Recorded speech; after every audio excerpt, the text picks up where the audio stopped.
माननीय प्रधानमंत्री जी मंच पर आ गए हैं। जोरदार ताली बजा के माननीय प्रधानमंत्री जी का स्वागत करिए। स्वागत है भाई, स्वागत है, स्वागत है भाई, स्वागत है, स्वागत है भाई, स्वागत है, स्वागत है भाई, स्वागत है, स्वागत है भाई, स्वागत है, स्वागत है भाई, स्वागत है। भारत माता की, नरेंद्र मोदी जिंदाबाद। अनिल भैया, नरेंद्र मोदी जिंदाबाद। स्वागत है भाई, स्वागत है, स्वागत है भाई, स्वागत है।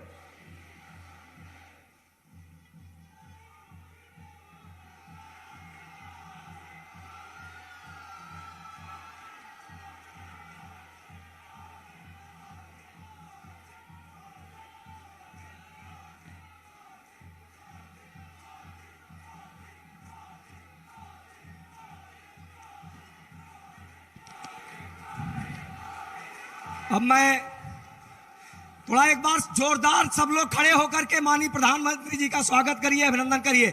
स्वागत है भाई, स्वागत है, स्वागत है भाई, स्वागत है, स्वागत है भाई, स्वागत है। नरेंद्र मोदी जिंदाबाद, नरेंद्र मोदी जिंदाबाद। अब आप लोग बैठ जाइए।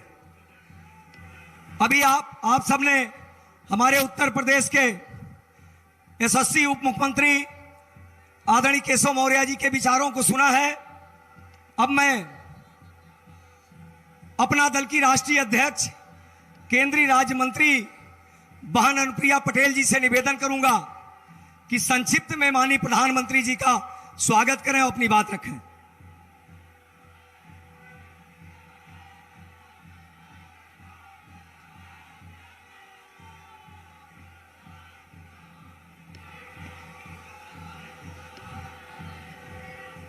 सम्मानित साथियों, मैं चंद पंक्तियों के साथ माननीय प्रधानमंत्री जी का आज इस मंच पर स्वागत करना चाहती हूं। राष्ट्र निर्माण के जिसने सजाए सभी रंग, देशभक्ति में जो हुए कभी विनम्र कभी दबंग, दास्तान है ये ऐतिहासिक नजीर की, भारत के एक दृढ़ निश्चयी वजीर की। गरीब कल्याण होगा इतिहास में जिसकी निशानी, सुनाया जिसने आत्मनिर्भर भारत बच्चे बच्चे की जुबानी। करोड़ों करोड़ के टीकाकरण की वो कहानी, सुना है हो गई दुनिया जिसकी दीवानी। मां भारती के उस लाल का हुआ है आगमन और कहता है रोम रोम सुस्वागतम शुभागमन। विराट एवं करिश्माई व्यक्तित्व के धनी, जिनकी असीम ऊर्जा एवं अथक परिश्रम की क्षमता हम जैसे नौजवानों को भी चकित कर देती है, शर्मिंदा कर देती है, और जिनका इनोवेशन और क्रिएटिविटी के प्रति लगाव आज देश के विकास को एक नई दिशा देने का काम कर रहा है। ऐसे हमारे माननीय प्रधानमंत्री जी का मैं आज बस्ती की धरती पर बहुत बहुत अभिनंदन, स्वागत, वंदन करती हूं।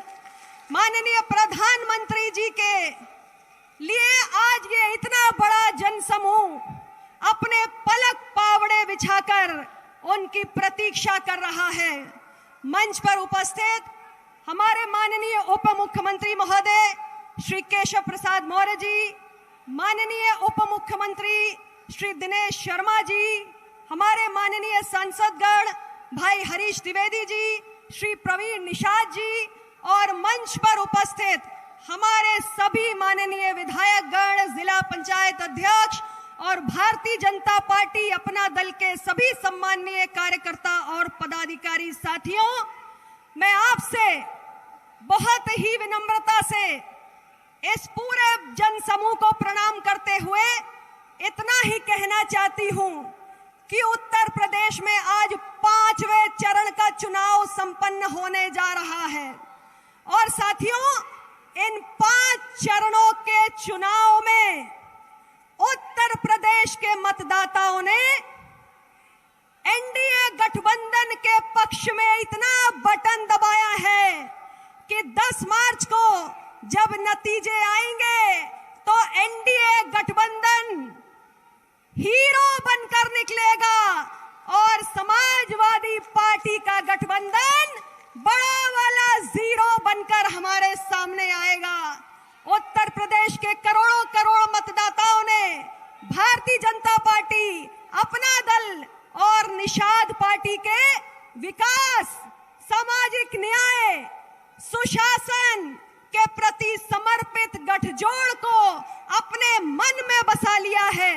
पिछले 3 चुनाव से हमारे इस एनडीए गठबंधन के पक्ष में उत्तर प्रदेश के करोड़ों करोड़ मतदाता अपने भरोसे का, विश्वास का बटन दबाने का काम कर रहे हैं और इस बार भी मतदाताओं का मूड भयंकर है और साइकिल का टायर पंक्चर है। मैं ज्यादा कुछ न कहते हुए, क्योंकि माननीय प्रधानमंत्री जी हमारे बीच में आ चुके हैं, इसलिए सभी एनडीए गठबंधन के प्रत्याशियों के पक्ष में आप सभी से निवेदन करते हुए कि आप सब इनके पक्ष में इनके चुनाव निशान कमल के फूल के सामने का बटन दबाकर इनको भारी अंतर से विजयी बनाएं। और अपना दल वालों से मैं खास तौर से कहना चाहती हूं कि अगर हमारे भाजपा वाले और निषाद वाले बोरा भर भर कर वोट दे रहे हैं तो अपना दल वालों की ये जिम्मेदारी है कि आप छप्पर फाड़ कर वोट देने का काम करेंगे।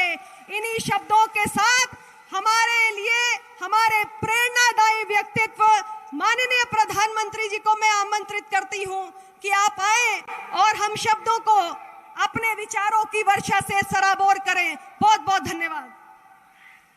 अब मैं उत्तर प्रदेश के डिप्टी सीएम, गरीबों, किसानों, पिछड़ों के नेता, हम सब के नेता आदरणीय केशव प्रसाद मौर्य जी से निवेदन करूंगा कि माननीय प्रधानमंत्री जी का स्वागत करें और माननीय प्रधानमंत्री जी को अपने उद्बोधन के लिए आमंत्रित करें। मैं अपनी ओर से, आप सब बस्ती वासियों की ओर से, संपूर्ण उत्तर प्रदेश वासियों की ओर से, यद्यपि माननीय प्रधानमंत्री जी भी हमारे उत्तर प्रदेश के ही हैं, सांसद हैं काशी के, लेकिन सबकी ओर से हार्दिक स्वागत और अभिनंदन करता हूं। तालियों की गड़गड़ाहट के साथ आप सब स्वागत करेंगे। मैं यह भी जानता हूं जब माननीय प्रधानमंत्री जी का आगमन हो जाए तो मैं भी और आप भी सब लोग उनको सुनना चाहते हैं, लेकिन माननीय प्रधानमंत्री जी ने ही आज्ञा अनुमति दी है कि नहीं केशव जाके तुम भी बोलो। तो मैं आप सबके बीच में कुछ कहने के लिए आया हूं। मंच पर हमारे बड़े भाई आदरणीय दिनेश शर्मा जी, बहन अनुप्रिया पटेल जी, हमारे निषाद पार्टी के नहीं हमारे यहाँ संत कबीर नगर के सांसद श्री प्रवीण निषाद जी, हरीश जी जो संचालन कर रहे हैं, हमारे सभी माननीय प्रत्याशीगण और सभी मंचस्थ नेतागण, मैं इतना ही आप सब लोगों के सामने कहने के लिए आया हूं। श्री अखिलेश यादव जी बहुत बड़ी बड़ी हांका करते, गांव की भाषा हम जानते ना, हांकना, मतलब जो कभी कर नहीं पाए वह बताने की कोशिश करते हैं। आपको केवल याद दिला रहा हूं, 2014 में मुख्यमंत्री कौन था, याद है कि नहीं याद है? कौन था? जोर से बताइए कौन था? श्री अखिलेश यादव जी के मुख्यमंत्री रहते हुए लोकसभा का उत्तर प्रदेश के अंदर जो चुनाव का परिणाम था उसमें भाजपा और अपना दल गठबंधन को 73 सांसद जिता करके आप सब ने अपना आशीर्वाद देकर के भेजने का काम किया था। कितना? 73, 80 में से 73, 2 कांग्रेस वाले, 5 उनके परिवार वाले। अब उसके बाद 2017 का विधानसभा चुनाव हुआ, उस समय मुख्यमंत्री कौन था? श्री अखिलेश यादव जी थे। कह रहे थे हम 300 से ज्यादा सीटें जीत रहे हैं, लेकिन आपने उनके मुख्यमंत्री रहते हुए जो चुनाव हुआ था उनको 47 नंबर पे समेट देने का काम किया था कि नहीं किया था? बताइए। अब 2019 में वह तो सपना देखने लगे देश का प्रधानमंत्री बनने के लिए। हमारे आदरणीय प्रधानमंत्री जी जो गरीबों के मसीहा हैं, किसानों के मसीहा हैं, नौजवानों के उज्जवल भविष्य हैं और माताओं बहनों के जीवन का हर दुख अपना करके उनके जीवन में सुख उड़ेलने का काम करने वाले हैं, उन्हें प्रधानमंत्री पद से हटाने के लिए बुआ से समझौता कर लिया। सपा बसपा का समझौता याद है कि नहीं याद है? समझौता कर लिया और उन्होंने सोचा कि माननीय प्रधानमंत्री जी को दिल्ली से माननीय मोदी जी को हटा करके स्वयं सोचे कुर्सी में बैठ जाएंगे, लेकिन उनको कितनी सीटें मिली? फिर वह परिवार में सिमट करके रह गए। समाजवादी पार्टी के दावे में कोई दम नहीं है। मेरे पत्रकार मित्र हरदम सवाल करते, इसलिए मैंने इसका जवाब दिया। मैं आप सबको बताना चाहता हूं, अखिलेश यादव जी, आपकी विदाई की बेला है। 10 मार्च को समाजवादी पार्टी का नाम या उत्तर प्रदेश की जनता बदल करके समाप्तवादी पार्टी करने वाली है। श्री अखिलेश जी लंबी लंबी बातें करते, बड़ी बड़ी बातें करते। आप बताइए यहां पर बैठे हुए मेरे सभी नौजवानों, जब समाजवादी पार्टी के मुख्यमंत्री श्री अखिलेश यादव जी थे, जितनी भर्तियां होती थी, कोई भी नौकरी किसी प्रतिभाशाली बच्चे को बिना रिश्वत दिए मिलती थी क्या?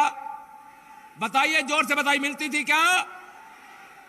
और भारतीय जनता पार्टी के आदरणीय योगी आदित्यनाथ जी के नेतृत्व में जो हमारी सरकार है, इसमें किसी को बिना 1 रुपया भी कहीं रिश्वत देनी पड़ी है क्या नौकरी के लिए? जोर से बताइए, देनी पड़ी है क्या? ये कहते हैं रोजगार देंगे। रोजगार नहीं, लोगों को हाथ में गुंडागर्दी करने का लाइसेंस देंगे। कोई दंगा करेगा, कोई जमीनों पर कब्जा करेगा, और जब सपा की सरकार होती है तो सपाइयों का नारा खाली प्लाट हमारा रहता था कि नहीं रहता था? जिस गाड़ी में सपा का झंडा, उस गाड़ी में बैठा गुंडा। या क्या 2012 से 2017 का इतिहास आप भूल गए हैं क्या? मेरी माताएं बहनें आप सब बैठी हैं, जो व्यक्ति अगर झोपड़ी में नहीं रहेगा, कच्चे मकान में नहीं रहेगा, उसको कभी गरीब के दर्द का एहसास होगा क्या? होगा क्या मेरी माताओं बहनों? माननीय प्रधानमंत्री जी ने गरीबी में जीवन जिया। जब देश के प्रधानमंत्री बने, आप में से अनेक गरीब परिवार के लोग होंगे, कभी किसी ने सोचा था कि गरीब के घर के सामने भी शौचालय बन सकता है? सोचा था क्या मेरी माताओं बहनों? लेकिन माननीय प्रधानमंत्री जी ने सबसे पहले प्रधानमंत्री बनने के बाद लाल किले से जब संबोधित करते हैं, वहां उन्होंने कहा था कि मैं महिलाओं के सामने जो समस्या है, उस समस्या का समाधान करके घर घर शौचालय बनवाने का काम करूंगा। उन शौचालयों के कारण से आप बताइए, आप सबका मान सम्मान, मैं भी उस गरीब परिवार से, माननीय प्रधानमंत्री जी भी उस गरीब परिवार से, सब लोग आते हैं। खेतों में जाना, मेड़ों में जाना, बरसात हो जाए तो किस प्रकार की कठिनाइयां माताओं बहनों को होती थी, शायद मैं उसको बताऊंगा, समय लगेगा। बरसात का महीना, कच्चा मकान, और कच्चे मकान में रात में अगर मकान चूने लगे, पानी छत से चूने लगे, बहुत सारे ऐसे परिवार हैं, मेरी अनेक माताएं बहनें होंगी, कच्चा मकान और छाता भी नहीं घर में होता था। बताइए, होता था पहले? जोर से बताइए माननीय प्रधानमंत्री, छाता भी नहीं होता था। कोई खाद आदि की बोरी सर पे डाल करके मेरी माताजी तो सर छत पे जाती थी, रात में भी खाद की बोरी को अपने सर पे डाल करके। और मैं जिस प्रकार से जानता हूं, गरीबी के कारण हमने भी जिया है, इसलिए से तमाम लोग जो गरीबी में जीवन जिए हैं, उनको मालूम होगा कि जब पानी टपकने लगता है तो उसे बंद करने के लिए कैसे रात के समय जाना पड़ता है, फिर दोबारा टपकने लगता, फिर कैसे जाना पड़ता है। लकड़ी की सीढ़ी, पानी की बरसात, पैर फिसल जाए, हाथ टूटे कि पैर टूटे, कोई गारंटी नहीं रहती। सही बात कह रहा हूं कि नहीं माताओं बहनों? और माननीय प्रधानमंत्री जी ने उसके बदले एक योजना बनाई, प्रधानमंत्री आवास योजना। बनाई है कि नहीं बनाई, जानती है कि नहीं? भाई और बहनों, बीते 2 साल से दुनिया में जो स्थिति बनी है, उससे आप सभी परिचित हैं। कोरोना की भयंकर महामारी पूरी दुनिया को पूरी मानव जात को 100 साल में कभी ऐसी महामारी का सामना नहीं करना पड़ा था। दुनिया के बड़े बड़े देशों के सामने संकट खड़ा हो गया। इस समय भी जो वैश्विक हालात है उस पर प्रत्येक भारतीय की नजर। इस चुनौती भरे कालखंड में भारत ने हमेशा अपने एक एक नागरिक के जीवन की सुरक्षा को सर्वोच्च प्राथमिकता दी है। जहां भी संकट आया, हमने अपने नागरिकों को सुरक्षित वापस लाने के लिए कोई कोर कसर नहीं छोड़ी है।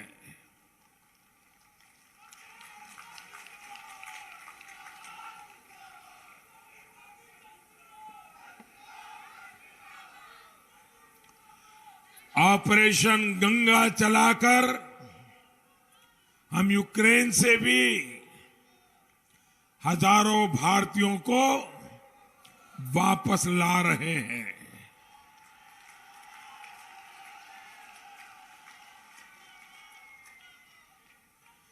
हमारे जो बेटा बेटी अभी भी वहां हैं, उनको पूरी सुरक्षा के साथ अपने घर पहुंचाने के लिए सरकार दिन रात काम कर रही है।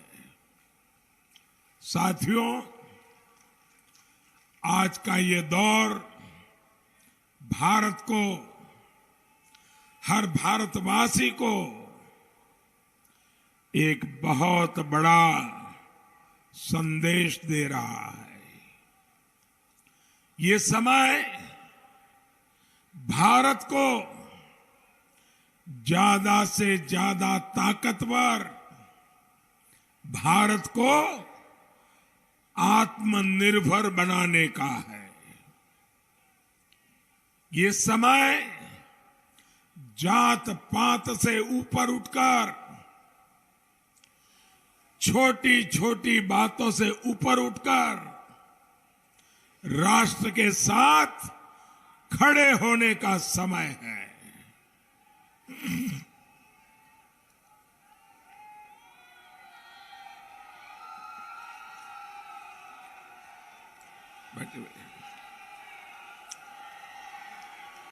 पत्रकार बंधुओं, आप हमारी मदद कीजिए भैया। आप आराम से, शाबाश। हाँ, और हाँ, ले लीजिए ले लीजिए। अरे उनको वीडियो लेनी है, ले लीजिए भैया। शाबाश, वाह।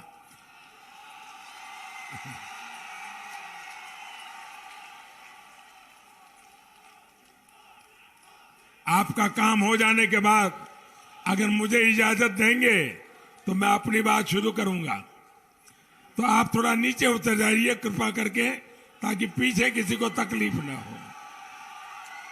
बहुत अच्छे दोस्तों मेरे, थैंक यू भैया, थैंक यू। नहीं, कुछ पत्रकार बहुत अच्छे होते, बहुत मदद करते हैं जी।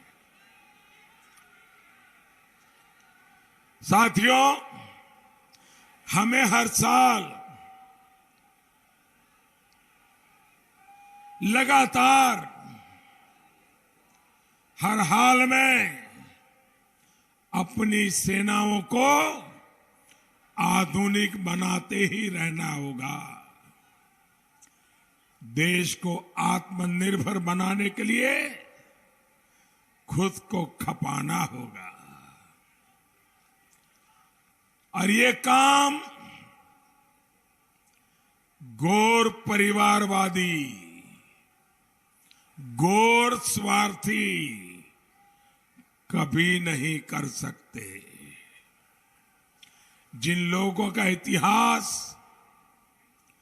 रक्षा सौदों में कमीशन खाने का रहा हो, वो परिवारवादी कभी भी देश को मजबूत नहीं कर सकते। जो लोग देश की सेनाओं की जरूरत को हमेशा नजरअंदाज करते रहे, वो परिवारवादी देश को मजबूत नहीं कर सकते।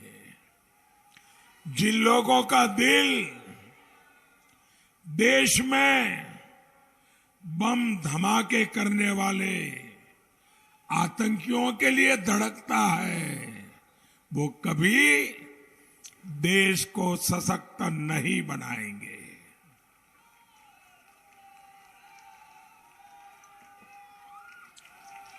भाई और बहनों, देश तभी ताकतवर होगा जब देश के राज्य ताकतवर होंगे, जब हमारा उत्तर प्रदेश ताकतवर होगा।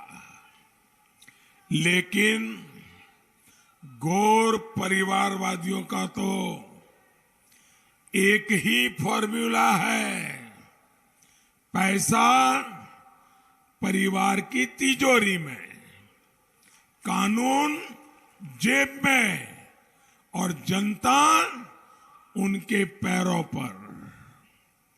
ये उत्तर प्रदेश को, देश को ताकतवर नहीं होने देंगे। ये तो समाज के कमजोर वर्गों पर गुंडाई करने वालों, माफियाओं को ताकत देते हैं। कबीर जी इनके लिए ही बहुत पहले कह गए थे, दुर्बल को न सताइए, जाकी मोटी हाय। गरीब की इसी हाय ने 2014 में इनको झटक दिया, 2017 में पटक दिया, 2019 में साफ कर दिया और अब 2022 में तो अब इनको अपनी ही सीट बचाने के लाले पड़ गए, लाले।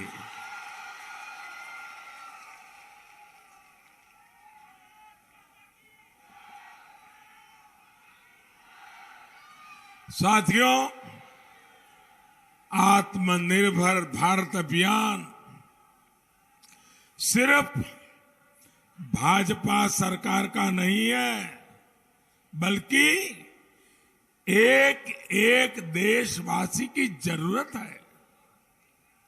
देश आत्मनिर्भर होगा तो नौजवानों, महिलाओं, किसानों, दलितों, पिछड़ों, शोषितों सभी को लाभ होगा। बहनों और भाइयों, पहले की सरकारों की जो नीतियां थी, उन्होंने विदेश से सामान मंगाने पर ही जोर दिया। इन लोगों को भारत का दूसरे देशों पर निर्भर बने रहना अच्छा लगता है। उन्हें एक ही बात नजर आती है, कौन सी पता है? उनको एक ही बात नजर आती है, कमीशन, कटकी। इसलिए ये लोग कभी आत्मनिर्भर भारत की बात भी नहीं करते हैं। राष्ट्रभक्ति और परिवार भक्ति में यही फर्क होता है। भाई और बहनों, इन घोर परिवारवादियों ने दशकों तक हमारी सेना को भी पूरी तरह विदेशों पर निर्भर रखा। भारत के रक्षा उद्योग को बर्बाद कर दिया। लेकिन अब उत्तर प्रदेश में ही बहुत बड़ा डिफेंस कॉरिडोर बन रहा है।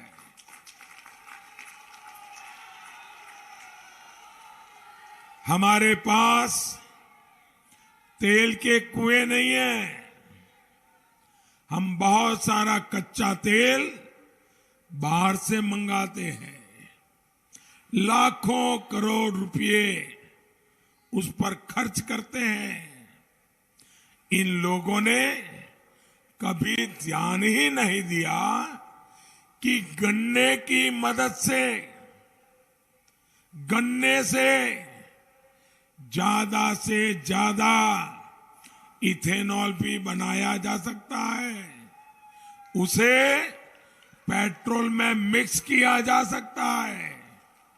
पहले लोग गन्ने से सिर्फ चीनी बनवाते रहे और नीतियां ऐसी बनाई कि चीनी मिले और गन्ना किसानों दोनों को सरकार की दया पर जीने के लिए मजबूर कर दिया।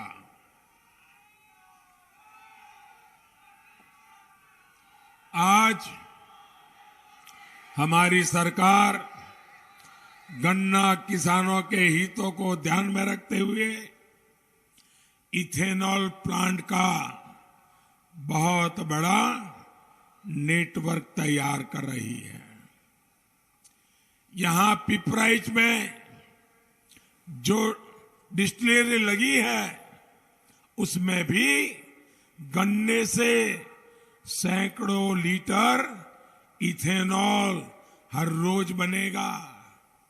गांव में जो गोबर होता है, शहरों में घरों से जो कचरा निकलता है, उससे भी बायोगैस बनाने के लिए आज देश में सैकड़ों बायोगैस प्लांट बनाए जा रहे हैं।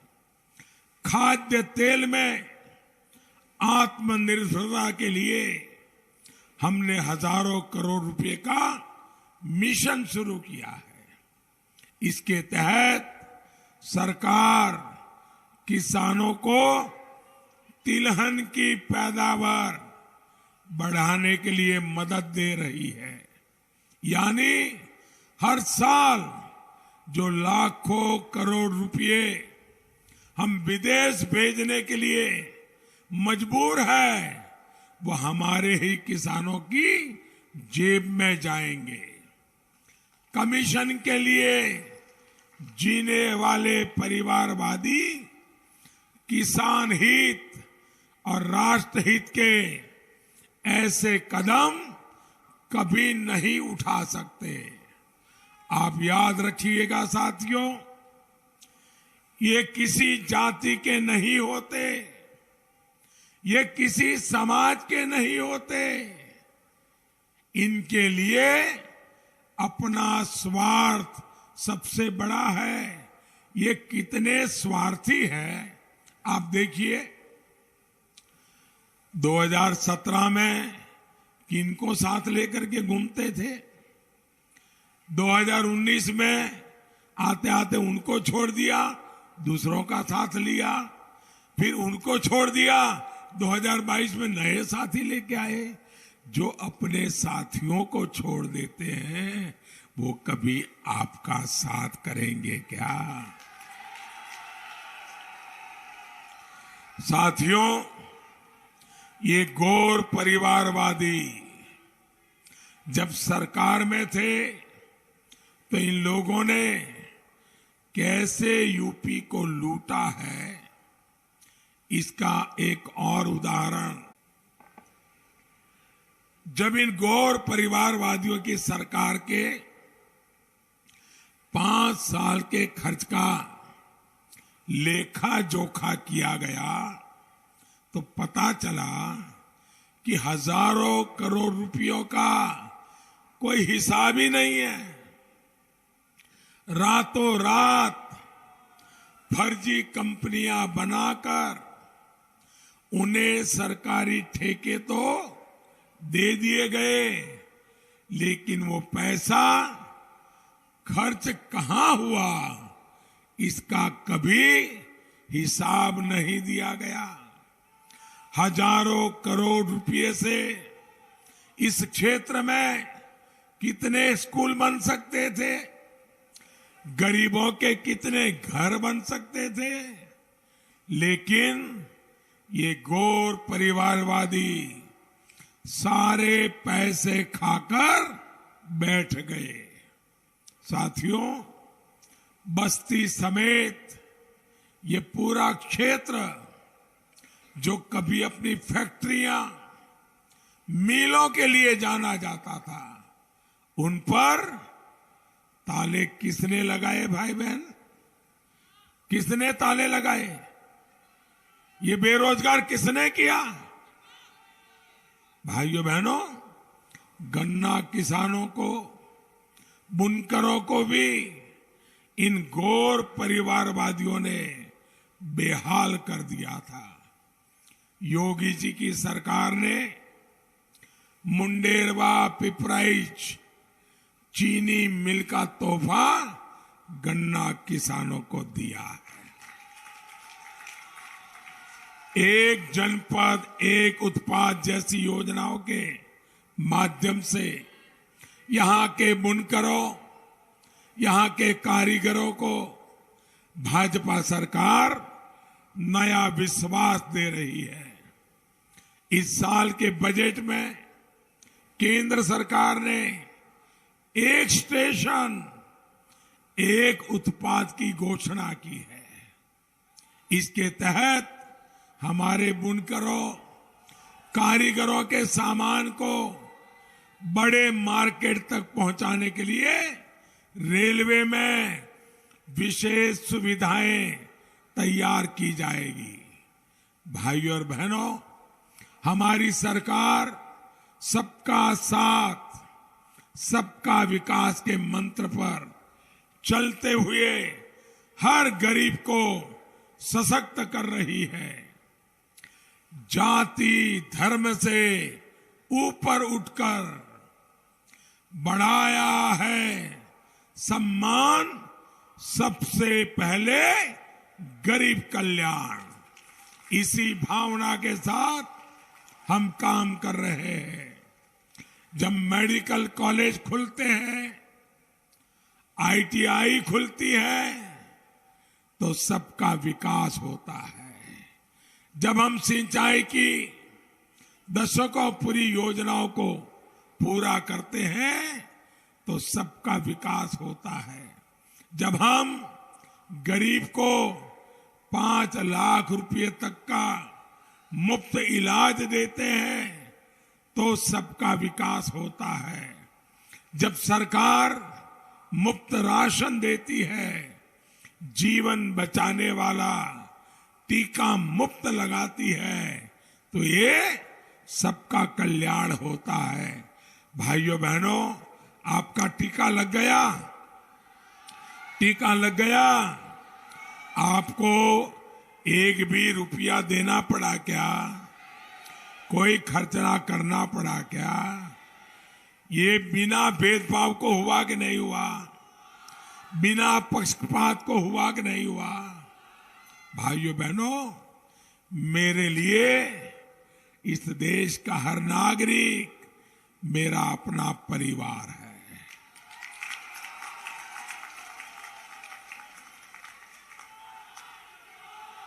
और इसीलिए बिना किसी भेदभाव, बिना पक्षपात सरकार गरीब को पक्की छत देती है, तो ये सबका विकास ही है।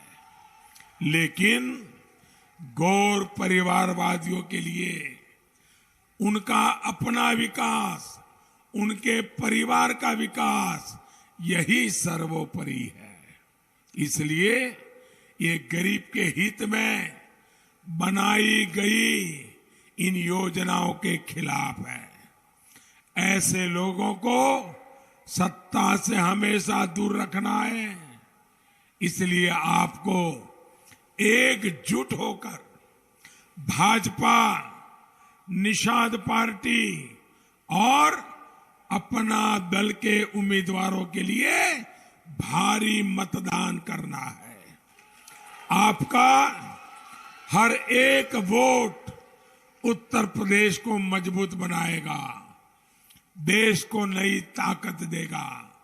याद रखिए, पहले मतदान फिर बाकी काम।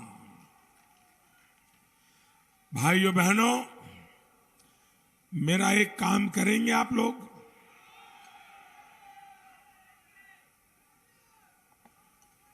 ऐसे नहीं, जोरे से बताइए।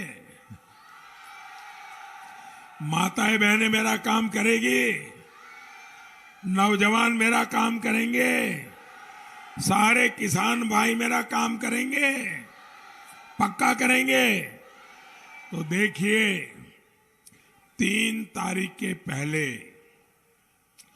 हरेक के घर जाइए और उनको कहिए मोदी जी ने आपको प्रणाम भेजा है। ये काम करेंगे। हरेक के घर में मेरा प्रणाम पहुंचना चाहिए, मेरा नमस्ते पहुंचना चाहिए। पहुंचेगा ना? आप घर घर जाकर एनडीए को जिताने के लिए समझाएंगे, भाजपा को जिताने के लिए समझाएंगे, निषाद पार्टी को जिताने के लिए समझाएंगे, अपना दल को जिताने के लिए समझाएंगे। भाइयों बहनों, भारी मतदान करवाइए, सबको एनडीए के साथियों को जिताइए। मेरे साथ बोलिए, भारत माता की, भारत माता की। सभी उम्मीदवारों से मेरा आग्रह है, आ जाइए।